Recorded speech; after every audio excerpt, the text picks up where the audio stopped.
અને આપણા ગુજરાતનો ઘરેણો, આપણા ક્ષત્રિયોનો ઘરેણો વિક્રમ અહીંયા ઠાકોર આવ્યા હોય એમને સાંભળવાના મજા તો લેવા હોય કે ના લેવા હોય?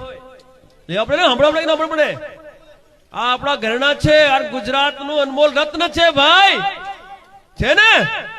બહુ સરસ મિત્રો, વધારે સમય નહીં લઉં. આપણે ક્ષત્રિય એટલે સૌના, અને સૌ આપણા. આપણો છાત્ર ધર્મ શું? જનતાની સેવા અને ન્યાયના અધિકાર અપાવવું. હવે છાત્ર ધર્મ નિભાવવા માટે એક થવું પડશે કે નહીં થવું પડે? એક થવું પડશે ને? તો મારા તમામ ક્ષત્રિયોને એક વિનંતી છે કે આપણે એકતા દાખવીએ અને દેશની જનતાની સેવા કરીએ. હવે 22 ડિસેમ્બરના રોજ આપણા જ વિસ્તારમાં દસક્રોઈમાં જ કુંજાડ જે ગામ છે ત્યાં ખોડિયાર ફાર્મમાં તમામ ક્ષત્રિય એટલે જે પણ ક્ષત્રિયની પરિભાષામાં આવે